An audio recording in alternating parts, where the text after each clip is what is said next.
पहा नवीन एपिसोड्स एकदम ऍड फ्री।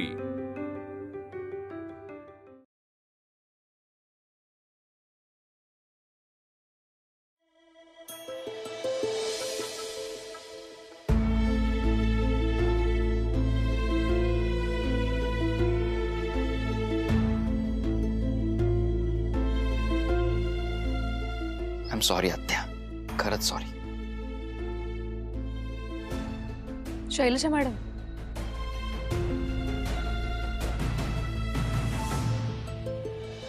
तुम्ही सांगितलं नाहीत, तुम्ही प्रभासवरचा राग सोडाल ना?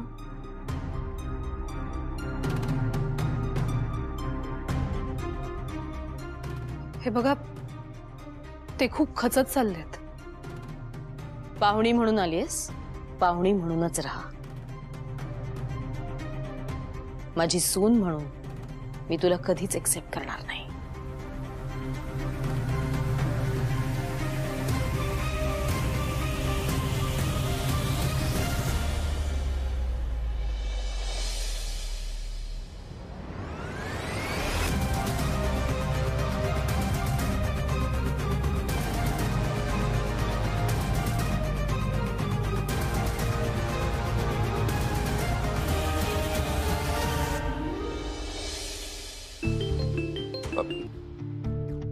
अगं वीणा, कुठे आहेस तू? अगं मी किती फोन केले तुला, तुझी काळजी लागून राहिले मला इथे। बाबा सॉरी, फोन सायलेंट वर होता आणि पर्स मध्ये असल्यामुळे कळलं नाही मला। बोला ना। बरं ते जाऊ दे, मला सांग काय काय काय घडलं तिथे? अगं म्हणजे प्रभासच्या आत्या भेटल्या का तुला? म्हणजे तुझ्या आणि प्रभासच्या बाबतीमध्ये त्या? मी बोलली आहे त्यांच्याशी, पण बाबा त्यांच्या मनात अजून खूप राग आहे आणि तो शांत व्हायला थोडा तरी वेळ लागेल। वीणा, तू हा जो ध्यास घेतलायस ना, त्यासाठी तुला खूप कष्ट करावं लागणार आहे। बाबा कष्ट करायची तयारी आहे माझी, आणि कष्टाचं फळ कायम गोड लागतं असं तुम्हीच मला शिकवलं होतं। तू जो निर्णय घेतलायस ना वीणा, त्यात तुला यश मिळो एवढीच माझी इच्छा। स्वतःला जप बाळा। हो बाबा। बरं तू घरी येतेस ना? नाही, आता रिहर्सलला जातेय, ती आटपून घरी आहे। बरं बरं ठीक आहे, सावकाश ये। हो।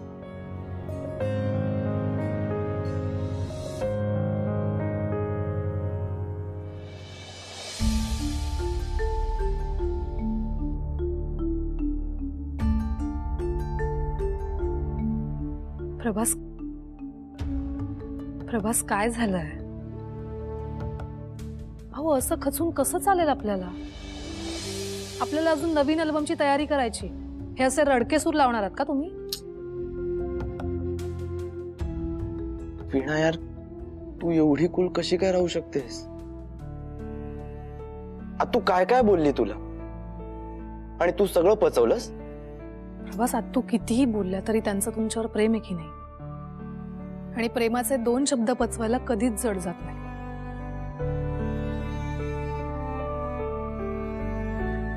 प्रभास, मी कधीच हरणार नाही आणि तुम्हीही हरायचं नाही।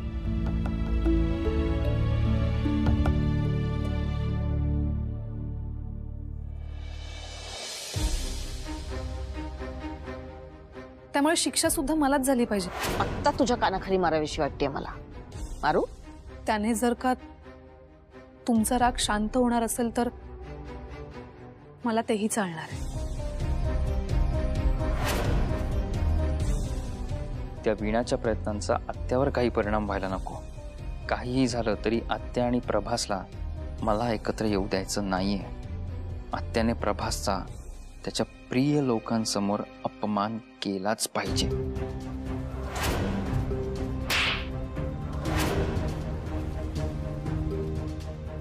मिहिर सर, प्रभास सरांच्या केबिन मधल्या फाईल शैलजा मॅडमना द्यायच्या आहेत का? हां, हो हो।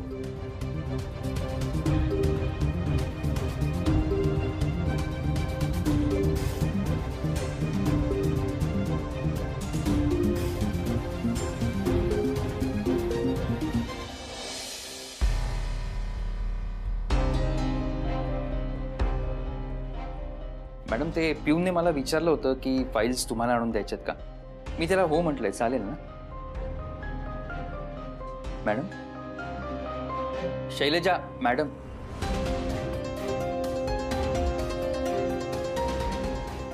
काय झालं? नाही तुम्हाला काय झालंय?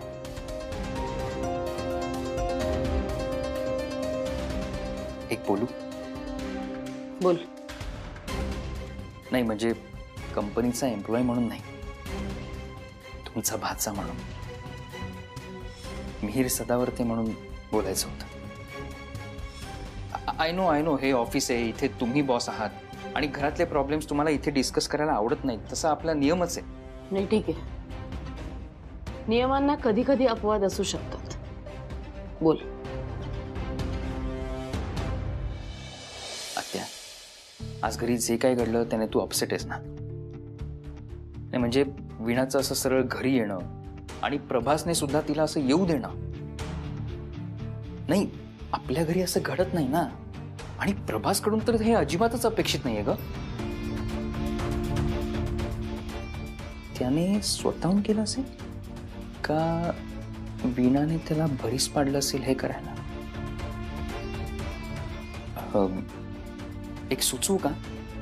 नाही म्हणजे लहान तोंडी मोठा घास घेतोय मी, पण मला असं वाटतं की तू प्रभासला कामावर परत बोलवावंस. माझं ऐकून घे प्लीज. काय होतंय आता, प्रभासकडे काम नाहीये, तो घरी असतो, त्यामुळे त्याच्या रिकाम्या डोक्यात सतत वीणाचे विचार चालू असतात. मग तिला फोन करणं, तिला भेटणं, ह्या सगळ्यामुळे प्रभास दुरावतोय आपल्यापासून, तुझ्यापासून. तुझा त्याच्यावरचा राग मान्य आहे मला. हवं तर त्याची केबिन नको देऊस तू त्याला. हा म्हणजे खरंच, पण त्याला आपल्या तुझ्या नजरेसमोर ठेव इथे. त्याने काय होईल, तो त्या वीणामध्ये वाहवत जाणार नाही.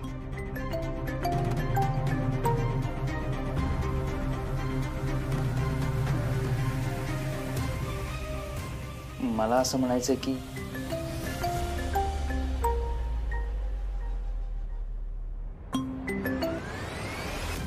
काय आहे, मला तुमच्या दोघांच्या नात्याची खूप काळजी आहे.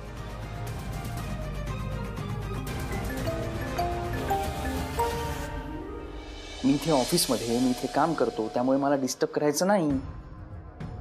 आणि मी फोन कट करतो याचा अर्थ कळत नाही का तुला?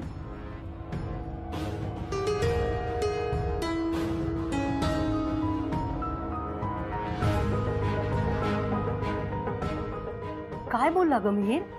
एवढा लगेच फोन ठेवला? बोलला नाही, सुनावलं. एवढा राग, आणि तेही माझ्यावर. म्हणजे यांची कामही करायची आणि वर शिव्याही खायच्या. अगं तो कामात असेल, नाहीतर त्याला कामाचं काहीतरी टेन्शन असेल. हे बघ, तू असं कर ना, तू त्याच्या ऑफिस मध्येच जा. म्हणजे कसं आहे, तुम्हाला दोघांना सविस्तर बोलता येईल आणि तुला त्याचा ऑफिस मधला रुबाब सुद्धा बघता येईल. कशी जाऊ मी ऑफिस मध्ये? पत्ता तरी माहितीये का मला? उर्मे, अगं आता हे मी तुला सांगायचं का?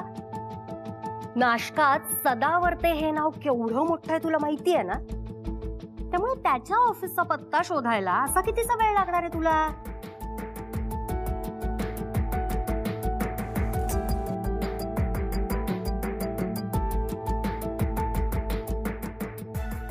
मी फक्त सुचवलं. मला माहिती आहे तुला हे मान्य नसेल, पण माझ्या मनात जे आलं ते मी तुझ्याबरोबर शेअर केलं. जो काही डिसिजन घ्यायचा आहे तो तुम्ही घ्यायचा आहे, सो तुम्ही ठरवा. त्या जाधवांच्या प्रोजेक्टचं काय झालं? त्याचे डिटेल्स देणार होतास मला? पाठवतो लगेच. पाठव.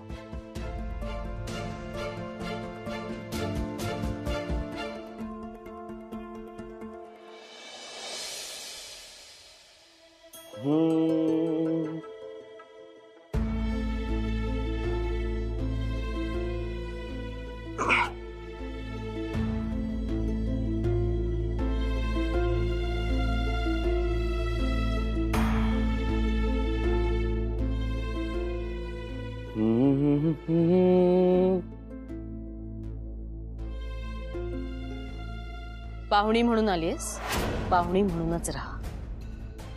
माझी सून म्हणून मी तुला कधीच एक्सेप्ट करणार नाही.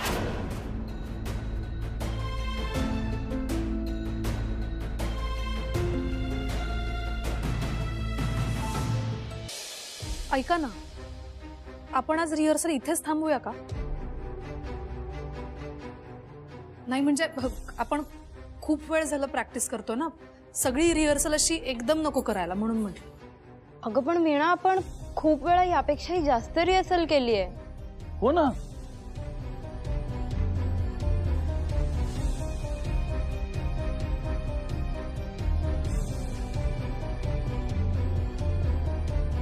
वीणा, हा, ऑल ओके ना? नाही म्हणजे रिहर्सल लवकर संपवण्यामागचं काही वेगळं कारण आहे का?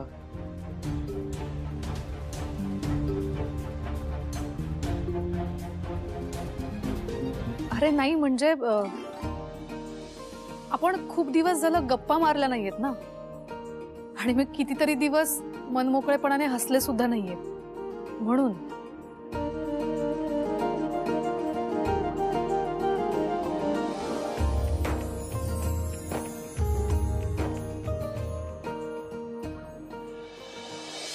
ऐका ना, मी ना आज तुम्हाला एका चिडक्या मांजरीची गोष्ट सांगणार आहे. म्हणजे तुम्हाला प्रभासने सांगितली आहे ती गोष्ट, पण ती गोष्ट जरा खोटी होती. मी आज तुम्हाला खरी गोष्ट सांगणार. रिअली? हो. तर झालं असं की प्रभास ना त्या चिडक्या मांजरीच्या घरी गेला आणि ती चिडकी मांजर खूप चिडलेली म्हणजे अशी हुप करून बसली होती. आणि मग प्रभास तिच्या खिडकीपाशी गेला, तिची समजूत काढायचा प्रयत्न करू लागला, पण ती चिडकी मांजर अजिबात नाही. त्याने ना खूप प्रयत्न केला पण तिने काही ऐकलंच नाही. बाप रे. शेवटी तिने अशी धाडकन खिडकी बंद केली, धडम, आणि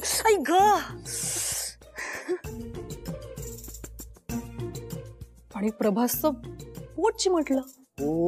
तिला कळलंच नाही की ती एवढी चिडली होती.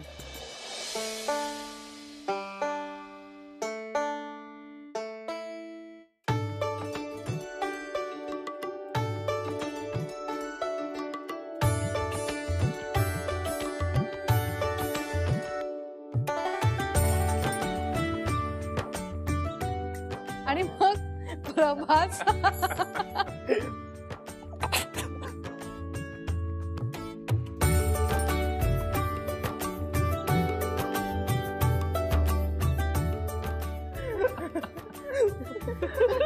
बाप, मी एक वेगळीच गोष्ट ऐकली होती. मला एक सांगायचंय, ती चिडकी मांजरांना कुठे मला एकदा बघायचंच आहे. अरे म्हणाला होता ना तो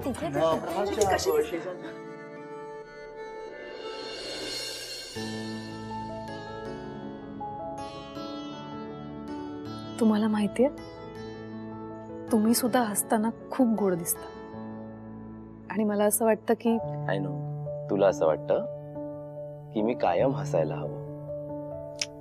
नाही, मला असं वाटतं की तुम्ही कायम गोड दिसावं.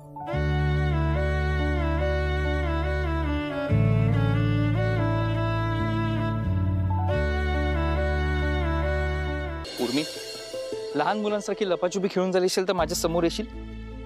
सगळीकडे शोधलं मी, कुठेच नाहीयेस तू. अगं मला ऑफिसमध्ये काम आहेत, कुठेस तू? इथे आहे मी.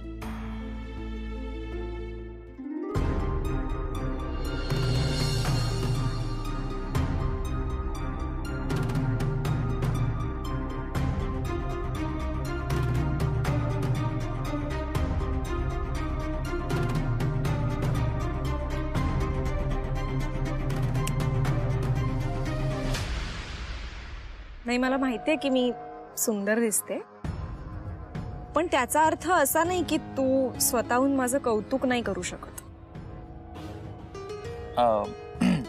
फोन का करत होती सारखा सारखा? भांडायला आले मी इकडे, चिडले तुझ्यावर. किती बोललास मगाशी मला फोनवर. मी नाही करणार आहे तुझं काम आता. हा हे बघ, तिथे मी आत्यासमोर होतो, तिच्या समोर गुड बॉयचं नाटक करावं लागतं ना, नाहीतर आपलाच प्लॅन फसेल. मग माझ्या कॉल्सचं काय? मग केले ना रिसीव. आता इतकं चिडायला काय झालं? हे तू लक्षात घे. एवढं चिडून सुद्धा मी चाले एवढ्या लांबून. आता बंद परत गुड बॉय. म्हणजे उठा बशा काढ. व्हॉट? गुड बॉय आहेस ना, उठा बशा काढ. ए, मी सदावर्ते. मग हे ऑफिस माझं आहे.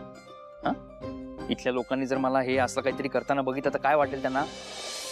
तू इतकंही नाही करू शकत का माझ्यासाठी?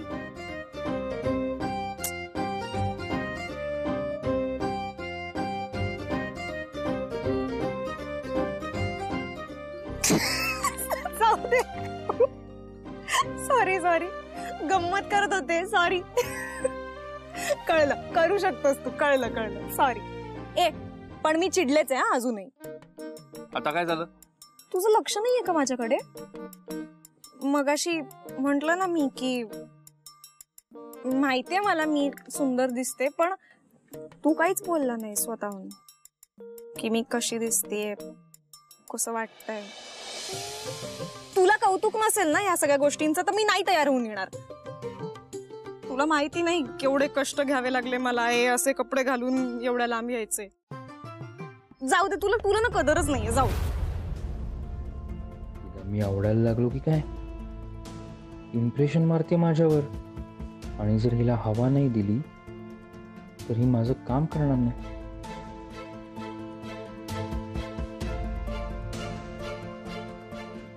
काय एवढा विचार कसला करतोयस? तू खरंच नाही दिसत का छान?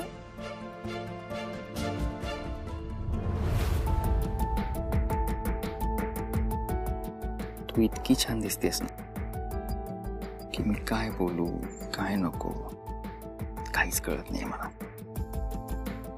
मला आता काय वाटतं सांगू?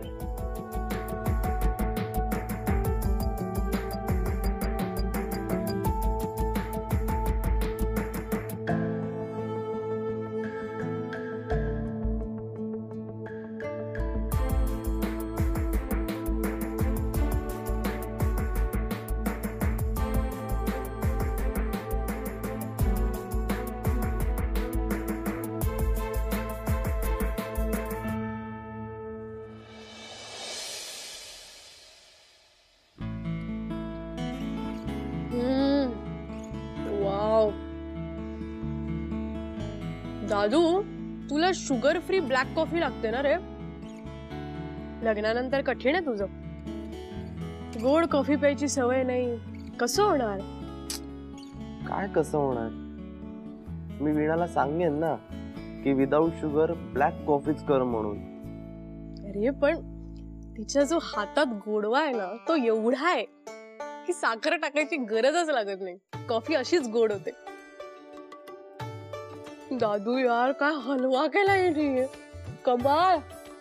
म्हणजे तिच्या हातातला गोडवा असा ओतलाय तिने या हलव्यामध्ये. अल्टिमेट लागतोय यार. वहिनी मान लिया तुझे, कमाल. लग्नानंतर वहिनी जेव्हा घरी येईल ना तेव्हा मी तिला रोज असे मस्त मस्त पदार्थ करायला सांगणार आहे माझ्यासाठी, आणि मस्त बसून मी खाणार. इतना तो बनता है यार मेरा. मिकी ऐक ना, आत्तूची परमिशन मिळाली नाही ना तर काहीच होणार नाहीये. मुळात ना आत्तूची मान्यता मिळायला हवी आमच्या लग्नासाठी. मान्यता मिळवण्यासाठी तुम्ही मनवताय का तिला? येतंय का तुम्हाला मनवता? अरे गाजर हलवा केला होता यार तिने एवढा मस्त. ती संधी पण गमावली तुम्ही. मी गॅरंटीने सांगते, एक घास जरी आतून या हलव्याचा खाल्ला असता ना, जे मागाल ते दिलं असतं तिने. काय यार तुम्ही पण, मी अचानक झालंच नसतं असं.